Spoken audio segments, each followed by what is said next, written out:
I, Vinay Kumar Srivastav, I am going to explain about the class 9, chapter number 8, motion. One time I explain about the machine, its substances. Then I'll explain about define the terms rest and motion. Show that rest and motion are relative. Here it is given the definition of rest. An object is said to be at rest if it does not change its position with respect to its surroundings with respect to the passage of time, with the passage of time. For example, a book lying on a table. Here 4 caps are kept. All these caps are kept with the pen. These all the caps are rest with respect to pen. A pen is at rest with respect to these caps. So pen and caps all are at rest position. A book is lying on a table. Cap is lying on the table, so it is also at rest. Secondly, it is given motion. An object is said to be in motion if it changes its position with respect to its surroundings with the passage of time. This is the definition of motion. Here I'll explain about the example. 4 caps which are at rest. 1 pen is kept in between them. I'll start moving it in the forward direction. So pen is moving, but all the caps are at rest. So this is the example of the motion of the object with respect to the caps which are at rest. So this is the example of motion. Here example is given, a train moving on rails. When the train moving on rails, the train is in motion with respect to the trees which are moving back when the train is moving in the forward direction. Now see, rest and motion are relative terms. Rest and motion are relative terms. Here I explain about the example. Again I'll explain. See, here the pen when it is in motion, so caps are at rest. So we are observing the motion of the pen with respect to cap. So pen and caps, they are relative. And so we can say, because pen is in motion, our caps are at rest, so we can say rest and motion are relative to each other. Here it is given, a passenger sitting in a moving train is at rest with respect to his fellow passengers. Those passengers which are inside the train, all the passengers are at rest with respect to a passenger. But he is in motion because the train is in motion with respect to the object outside the train, and he is in motion. What the object which are outside the train, they are at rest. Thus an object may be at rest with respect to one object, and at the same time it may be in motion relative to another object, like trees. Hence rest and motion are relative to each other. Now come to the next question. Define the following terms with respect to their examples. Scalar quantities, which is also known as scalars, vector quantities, which are also known as vectors, distance and displacement. Scalar quantities, the physical quantities which have only magnitude but no direction, are called scalar quantities. Mass, it is a scalar quantity, it has no magnitude. It is a scalar quantity because it has a magnitude, no direction. Length, it is a scalar because it has magnitude but no direction. Time, it is scalar. Volume, density, distance, covered, speed, temperature, work, energy, all these are the examples of scalar quantities because all these have magnitude but no direction. Secondly, vector quantities, the physical quantities which have magnitude as well as direction are called vector quantities. Like displacement, it is vector because it has magnitude and direction.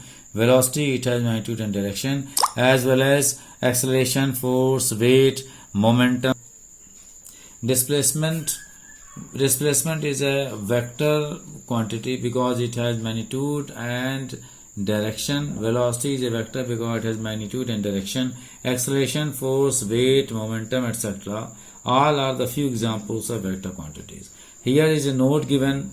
The scalars can be added, subtracted, multiplied and divided by ordinary laws of algebra, while vectors cannot be added, subtracted and multiplied by ordinary laws of algebra.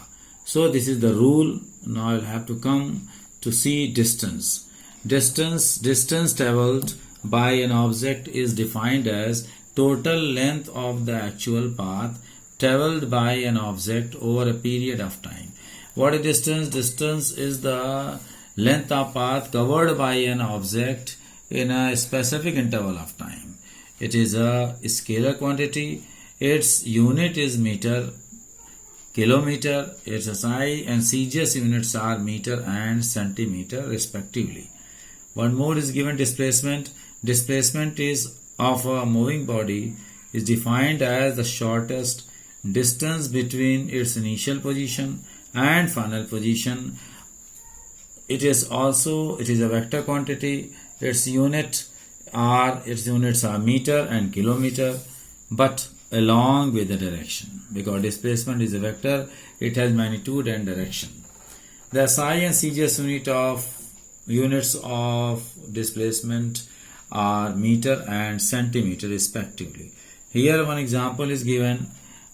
Object is kept at A, if reached to D. So it has two ways. One way is move to A to B, then B to C, and then C to D. Other way directly from A to D.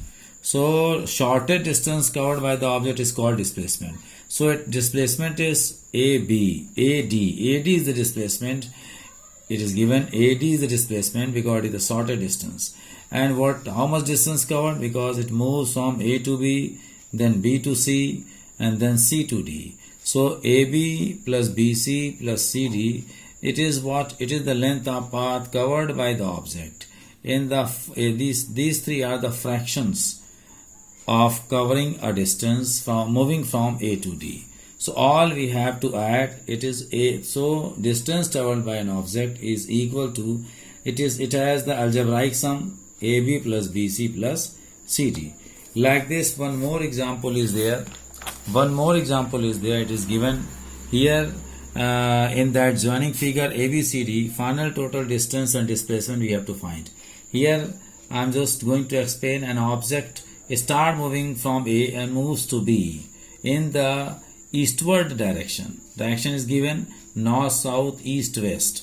So the object is at A, it moves from A to B, covers 400 meter distance, and after B it moves to the southward direction, cover distance 400 meter, and then when it reached at C, it moves to D in the eastward direction again, cover distance of 200 meter. So we can say how much total distance covered by it. Total distance from A to D is AB plus BC plus CD. We do add. AB is 400 meter plus 400 meter plus 200 meter. We do add. It will become 1 kilometer. Or we know that 1 kilometer is equals to 1000 meter. Here we have to find out the displacement. This is the distance is AB to BC and then C to D. And what is displacement? We know the shorter distance. We have to join A to D with the arrow A to D, and with the help of the scale we have to take 100 meter is equals to 1 centimeter. So we have to join it, take the length of it. It has come 7 centimeter. So 1 centimeter is equal to 100 meter. So 7 centimeter is equals to 700 meter. So displacement AD is equals to 700 meter, 1 kilometer. So answer is 1 kilometer and 700 meter. This is a displacement, other example of it. Like this we see here some notes is given. Now note number 1, direction of displacement is from initial position to the final position. As we have discussed earlier with the example, displacement of a body can never be greater than the distance traveled by it. Displacement of a moving body can be 0, but distance traveled by it can never be 0. Fourth is when a body moves along a straight line path in a fixed direction, under such case its displacement is equal